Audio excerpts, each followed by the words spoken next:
कुर्नी विधानसभा क्षेत्र उपचुनाव को लेकर आज महागठबंधन का चुनावी जनसभा में डिप्टी सीएम तेजस्वी यादव का बीजेपी पर बड़ा हमला।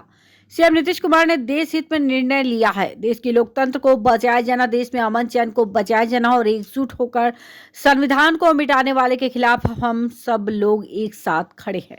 बीजेपी पर कहा कि झूठ और झूठा प्रचार करने वाले लोग गुजरात चुनाव में लगभग 97% कॉरपोरेटर वर्ल्ड का चंदा बीजेपी को मिला। जनता के सुख दुख से कोई भी लेना देना नहीं। बिहार से यहां पर सांप्रदायिक सौहार्द खराब करने की थी, जिसको सीएम नीतीश कुमार के रहते खत्म किया गया। यह लोकसभा को लेकर के बड़ी तैयारी। लोग जानते हैं कि बीजेपी को लोग जानते हैं लोकसभा 2024 का डर है और सभी विपक्ष के लोग साथ लड़ने के लिए तैयार हैं। सेना में बहाली ठेका पर कर दिया गया। देश की संपत्ति को लेने का प्लान महाराष्ट्र वाला खेला उल्टा पड़ गया। बिहार में सरकार बनने के पहले बीजेपी की बी टीम घूम रही थी, क्योंकि चुनाव लड़ रही है। AIMIM हैदराबाद का BI इलेक्शन छोड़कर बिहार में चुनाव लड़ रहे हैं। एक दूसरे के भरोसे चुनाव लड़ रहे हैं और मदद करने आए हैं। इसको लेकर अब तक कोई गड़बड़ नहीं होगी। कुर्नी का चुनाव नहीं है, बल्कि देश की रूपरेखा को तय करेगी। बड़ी लड़ाई के लिए कमर कसना होगा। माहौल बिगाड़ने वाले से सतर्क रहें और बीजेपी वाले समाज में तनाव पैदा करने वाले से बचे। मुजफ्फरपुर से मोहम्मद आरिफ अंसारी की रिपोर्ट। बिहार के पूर्व मुख्यमंत्री आदरणीय जीतन राम मांझी साहब, मंच पे उपस्थित जनता दल यूनाइटेड के राष्ट्रीय अध्यक्ष और सांसद आदरणीय श्री ललन सिंह जी, मंच पे उपस्थित पूर्व मंत्री राष्ट्रीय जनता दल के राष्ट्रीय प्रधान महासचिव आदरणीय श्री अब्दुल बारी सिद्दीकी, मुख्यमंत्री माननीय श्री तेजस्वी प्रसाद यादव जी, बिहार के पूर्व मुख्यमंत्री आदरणीय जीतन राम मांझी जी, राष्ट्रीय जनता दल के राष्ट्रीय प्रधान महासचिव अब्दुल बारी सिद्दीकी साहब, माननीय विधायक मुन्ना यादव जी, माननीय विधायक श्रीमती शालिनी मिश्रा जी, माननीय विधायिका रेखा देवी जी, रेखा कुमारी जी, हेमराज राम जी, माननीय पूर्व मंत्री और पूर्व विधायक मंत्री नीतीश कुमार जी और माननीय उप मुख्यमंत्री श्री तेजस्वी प्रसाद यादव जी ने जो 7 पार्टियों का महागठबंधन बनाया है और महागठबंधन इस संकल्प के साथ बनाया है कि 2024 भाजपा मुक्त भारत बनेगा। तो यह चुनाव इसलिए महत्वपूर्ण है और इसलिए इसका रास्ता कुल्हन्नी से इसका रास्ता खुलेगा, कुल्हन्नी से इसका रास्ता प्रशस्त होगा और इसलिए यह चुनाव महत्वपूर्ण है। यह सिर्फ मनोज कुशवाहा जी का चुनाव नहीं है, यह सिर्फ कुल्हन्नी का चुनाव नहीं है, यह चुनाव इस देश का भविष्य तय करेगा। क्योंकि आज देश का भविष्य जिन लोगों के हाथ में है, वहां देश का भविष्य सुरक्षित नहीं है। आज देश की सारी संस्थाएं समाप्त की जा रही हैं। देश की जो समस्या है, मूल समस्या है, आज देश की मूल समस्या क्या है? मूल समस्या है देश की महंगाई, मूल समस्या है देश की बेरोजगारी। आज कोई रोजगार पैदा नहीं हो रहा। इस देश के प्रधानमंत्री ने 2014 में इस देश को वादा किया था कि हम अगर प्रधानमंत्री बनेंगे 2 करोड़ लोगों को रोजगार देने का प्रतिवर्ष काम करेंगे। 8 साल हो गया, 16 करोड़ लोगों का भारतीय जनता पार्टी के नेता अगर आपसे वोट मांगने आए, उनसे हिसाब पूछिए, 16 करोड़ का हिसाब बताओ, कहां गया तुम्हारा रोजगार? आज महंगाई चरम पर है।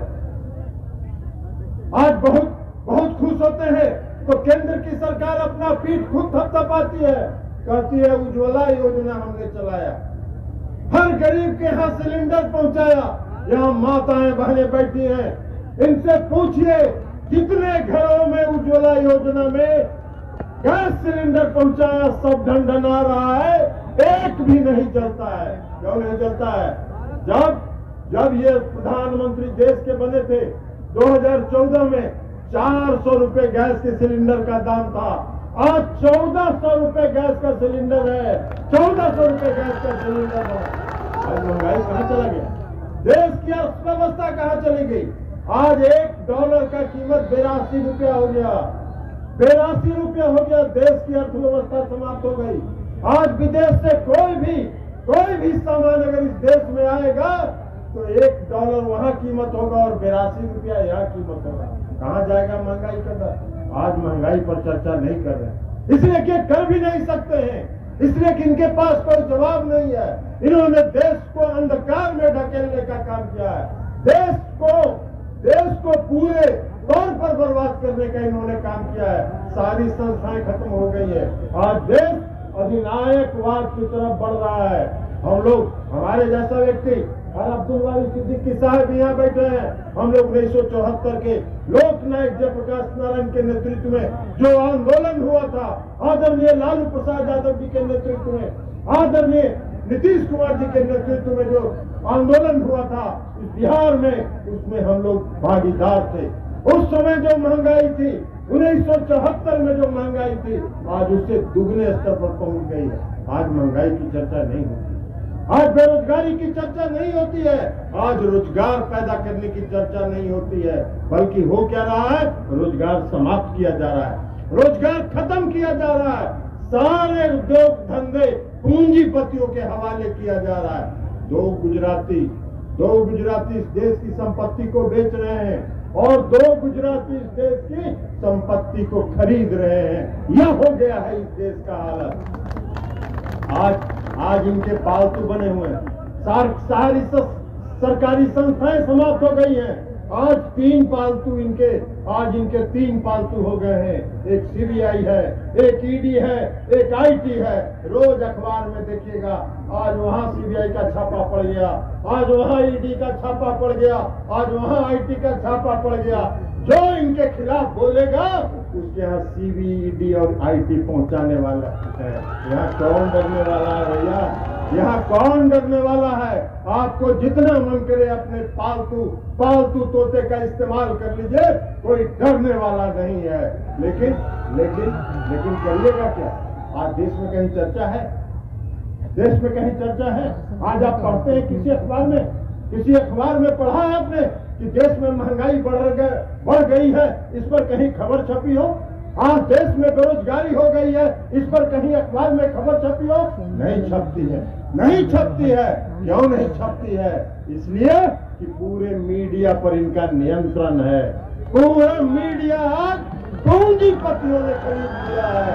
और मीडिया माना जाता था लोकतंत्र का चौथा स्तंभ। और लोकतंत्र का चौथा स्तंभ अगर निष्पक्ष रहेगा तभी लोकतंत्र का चौथा स्तंभ रहेगा।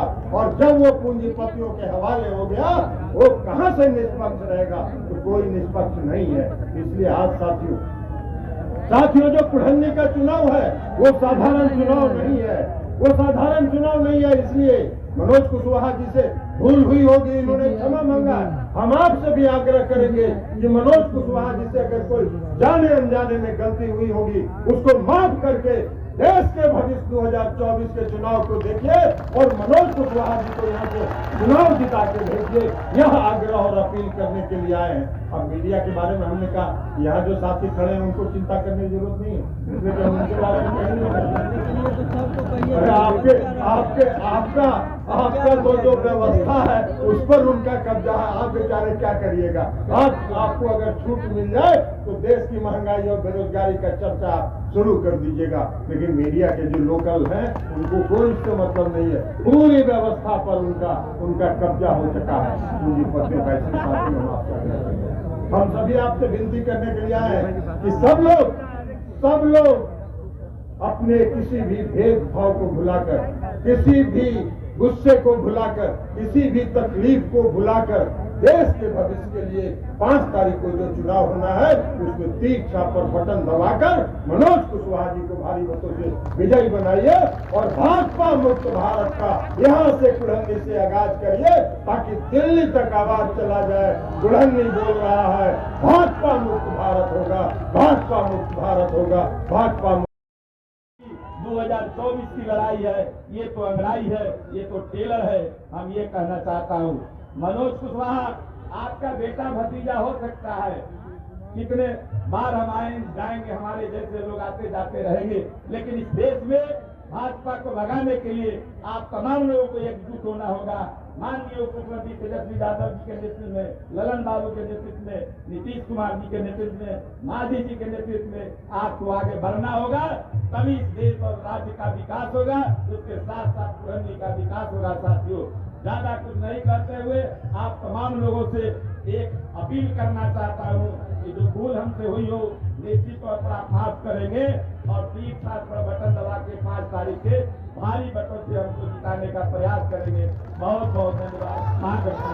बहुत बहुत हम लोगों के बीच युवाओं के दिल के धड़कन, बेरोजगारों के अरमान, बिहार के माननीय उप मुख्यमंत्री श्री तेजस्वी प्रसाद यादव जी इस मौके पर उपस्थित, हम लोग के बीच जनता दल यूनाइटेड के राष्ट्रीय अध्यक्ष सांसद आदरणीय ललन प्रसाद सिंह जी, हम लोग के बीच हिंदुस्तान अवामी मोर्चा के संरक्षक पूर्व मुख्यमंत्री आदरणीय जीतन राम मांझी जी, हम लोग के बीच उपस्थित बिहार सरकार के पूर्व वित्त मंत्री, हम लोग के नेता अब्दुल वारिस सिद्दीकी साहब और इस मंच पर उपस्थित आप लोगों के लोकप्रिय उम्मीदवार उद्दीन साहब, राजीव कुमार मुन्ना यादव जी, अमर पासवान जी, मुखिया रोशन जी, पूर्व मंत्री शिवचंद्र राम जी एवं उपस्थित